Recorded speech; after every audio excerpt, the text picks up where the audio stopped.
თეატრულუკიანის საგანგებო მისია ჩავარდა ივანიშვილის რეჟიმმა ევროსაბჭოში მარცხი განიცადა. ქართული ოცნება პასეში მუშაობას წყვეტს. ამ გადაწყვეტილებით ოლიგარქის პარტია რუსეთის, ბელარუსისა და აზერბაიჯანის გვერდით აღმოჩნდა. რეჟიმი ასე სახის შენარჩუნება შეეცადა, რადგან ასამბლეაში დამსწრეს სტატუსამდე დააქვეითეს. ეს საფრთხეს უქმნის დიალოგს, რომელიც ხელს შეუწყობდა საქართველოში დემოკრატიული სტანდარტების გაუმჯობესებას. სწორედ ასე გამოეხმაურა პასეს პრეზიდენტი ოლიგარქის პარტიის უპრეცედენტო გადაწყვეტილებას. ლუკა ხაჩიძე დეტალებით გვერდდება პირდაპირ ეთერში. ლუკა გისმენთ. გიორგი, ოპოზიცია რეჟიმის ამ გადაწყვეტილებას უწოდებს манипуляციურს და ოცნების მიერ მოქალაქეების მოტყუებას, ბოიკოტის გამოცხადების, ანუ პასეში მუშაობაზე უარის გარეშეც ოცნება ასამბლეის გადაწყვეტილებით მომდევნო სხდომებს დაესწრებოდა, შეიძლება ითქვას დამკვირვებლის როლში, ანუ სრულიად უფუნქციოდ და ეს ვიზიტები გამოვიდოდა უბრალოდ სტრასბურგში მოგზაურობა. ახლა კი რეჟიმი ამტკიცებს, რომ თითქოს ასე გამოხატა პროტესტი რეზოლუციასთან დაკავშირებით. ოპოზიციის შეფასებით რეჟიმს უბრალოდ სხვა გზა არ ჰქონდა და გადადგა კიდევ ერთი ანტიდასავლური ნაბიჯი. ამბობენ, რომ ოცნებამ მიმართა ბევრჯერ გამოყენებულ ტაქტიკას, მაგალითად, როდესაც თქვეს, რომ ტოვებდნენ ევროპელი სოციალისტების პარტიას, მაშინ, როდესაც ეს გაერთიანება ოლიგარქის გუნდს, გაგდებას, გაშვებას, ისედაც უპირებდა საკუთარი რიგებიდან ანტიდემოკრატიული ნაბიჯების გამო. ან კიდევ ერთი, როდესაც ევროკავშირმა ოცნების ხელისუფლებას მართლმსაჯულების რეფორმაზე უარის გამო ფულადი დახმარება აღარ მისცა, ოლიგარქის პარტიაში კი თქვეს, რომ თითქოს ეს ფული არც სჭირდებოდათ. ოპოზიცია პასეს ამ კრიტიკულ რეზოლუციას უწოდებს ქართველი ხალხის შეუპოვარი პროტესტის შედეგს, რადგან ასამბლეამაც გაიზიარა პროდასავლური აქციების ძირითადი მოთხოვნები, რომ უნდა ჩატარდეს ახალი არჩევნები და ასევე გათავისუფლდნენ რეჟიმის ტყვეები და ჩატარდეს ეფექტიანი გამოძიება წამების არაადამიანური მოპყრობის შემთხვევებზე. ამისთვის რეჟიმს ვადა აქვს აპრილის სესიამდე.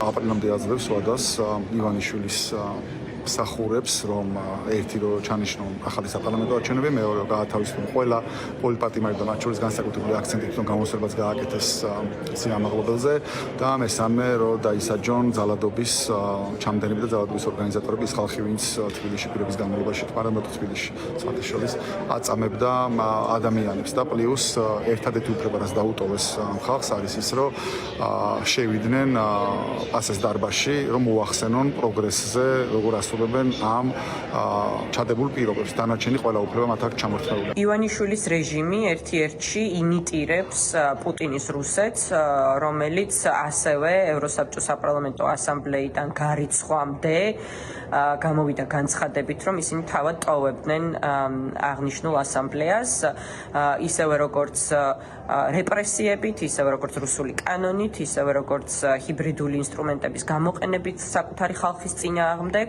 ამ შემთხვევაშიც ივანიშვილის რეჟიმი იყენებს პუტინის მეთოდებს საქართველოს საერთაშორისო იზოლაციისთვის. ამის შეჩერების ერთადერთი გზა და ამ უბსკულიდან ქვეყნის გამოყვანა არის ახალ არჩევნებში. ოფიციალურად გაჩნდა მოთხოვნა ახალ არჩევნების ჩატარებასთან დაკავშირებით, რაც ხას უსვამს, რომ ქართული ოცნება არალეგიტიმურია და არჩევნები უნდა ჩატარდეს ახლიდან, იმისათვის, რომ ლეგიტიმური წარმომადგენლობა იქნება ეს ევროსაბჭო თუ სხვა საერთაშორისო ინსტიტუციები კონდეს საქართველოს. ეს არის ძალიან მნიშვნელოვანი პრეცედენტი იქნება გადამდები სხვა საერთაშორისო ორგანიზაციებისთვის, ქვეყნებისთვის, როგორც სახელმძღვანელო პრინციპი, რითაც ფაქტობრივად ყველა აბსოლუტურად დაგვიჭერს ხარს ახალი არჩევნების მოთხოვნაში. ეს არის თქვენი ხალხის, ქართველი ხალხის ბრძოლის შედეგი. ისინი აქ არიან პირწმინდად დამარცხებული და საქართველოს დემოკრატიულმა ძალებამ სამოქალაქო საზოგადოებამ ქართველი ხალხის ურყევი ზურგით ძალიან დიდი ბრძოლა მოვიგეთ ლეგიტიმაციის ჩვენი ურყევინების ლეგიტიმაციის და ქართული ოცნების დელეგიტიმაციის კუთხით. ეს აუცილებლად აისახება სხვა გადაწყვეტილებებში, სხვა ქვეყნების გადაწყვეტილებებში. აქამდე ისინი ყოველთვის იგებდნენ ორაზროვნებით, თავის მოკატუნებით, თითქოს რაღაც ფასადის შექმნით და რაც უფრო დაეშლებათ ეს ფასადი და რაც უფრო შიშულად დარჩებიან ისეთები, როგორებიც არიან და მით უმეტეს რაც უფრო დაინახავს ამას ევროსაბჭო და ყველა ჩვენი პარტნიორი, საბოლოო ჯამში სიტუაციის საჩვენოდ გადატეხვისკენ იქნება აუცილებელი.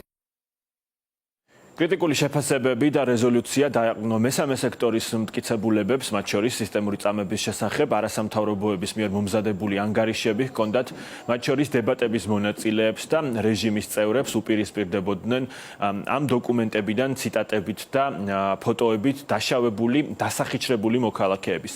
მესამე სექტორის შეფასებით ახალი არჩევნების მოთხოვნა არის კიდევ ერთი დასტური, რომ რეჟიმის შემადგენლობა, რომელიც თავს მთავრობას უწოდებს, არალეგიტიმურია, ასევე პარლამენტის შემადგენლობაც. დარწმუნებულები არიან, რომ პასეს შემდეგ ამ მოთხოვნას სხვა ევროპული ინსტიტუციებიც გაიზიარებენ. ეს იყო თითქოს მათი მხრიდან გამოხატული პროტესტი, მაგრამ რეალურად ეს პროტესტი ეფუძნებოდა სწორედ იმ მკაცრ გადაწყვეტილებას, რომელიც იქნა მიღებული და რომელიც მათ არ უტოვებდა არანაირ საშუალებას იმის, რომ რაიმე საქმიანობა განახორციელებინა.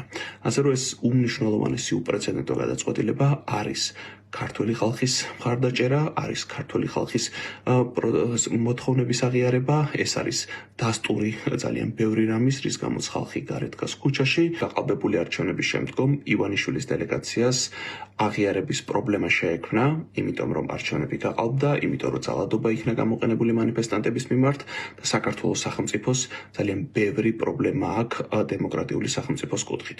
თეატრალურგიანის განცხადება, რომ მუშაობას წყვეტს ქართული ოცნება ევროსაბჭოს საპარლამენტო ასამბლეაში არის უბრალოდ ბაქიბურთობა, იმიტომ რომ ევროსაბჭოს საპარლამენტო ასამბლეამ ამ რეზოლუციით თავად დააკისრა სანქციები ქართულ ოცნებას და რომ მოინდომონ, ძალიანაც რომ მოინდომონ ვერ იმუშავებენ. იმიტომ რომ აპრილის სესიამდე, როცა ასამბლეა დაუბრუნდება ამ საკითხს, მათ არ შეუძლიათ მუშაობა არც ერთ ფორმატში მუშაობაში მონაწილეობას მიღება, მათ შორის არის კომიტეტებზე დასწრებაც კი არ შეუძლიათ. ასე რომ ეს განცხადება უბრალოდ არის ბაქიბურთობა და არც არ ნიშნავს საერთოდ ასამბლეამ მისცა კაფიო პირობები, ეს არის ახალი არჩევნების დანიშნვა და ყველა პოლიტპარტიის გათავისუფლება, თუ კი მათ სურთ აქ პლეომოსილების შენარჩუნება. საქართველოში დემოკრატიის ხარისხი ისე დაეცა, რომ ჩვენმა ევროპელმა პარტნიორებმა სხვა გზა ვერ ნახეს, თუ არა რომ საქართველოსთვის ესეთი გაფრთხილება გამოეგზავნათ. ეს არის ძალიან დიდი დარტყმა რეალურად ევროპის მასშტაბით ჩვენი ხელისუფლების დე-ფაქტო ხელისუფლების ლეგიტიმაციაზე. ეს არის ფაქტობრივად აღიარება იმის, რომ არჩევნები, რომელსაც ისინი ყიდიან, რომ მათ გაიმარჯვეს და ისინი ამით ამაყობენ, რეალურად ეს ამ არჩევნებს დე-ფაქტოდ არ ცნობენ ჩვენი პარტნიორები და ითხოვენ ახალი არჩევნების ჩატარებას და ასევე დაუყოვნებლივ ითხოვენ პოლიტიკური პატიმრების გათავისუფლებას. ეს არის ყველაფერი შედეგი იმის, რასაც ჩვენ ხედავთ საქართველოში, უკან გადადგმულ ნაბიჯებს დემოკრატიის მიმართულებით, ადამიანის უფლებების მიმართულებით, არჩევნების ჩატარების ხარისხს, რომელიც არ იყო თავისუფალი და სამართლიანია და არ ასახავს ქართული ხალხის ნებას.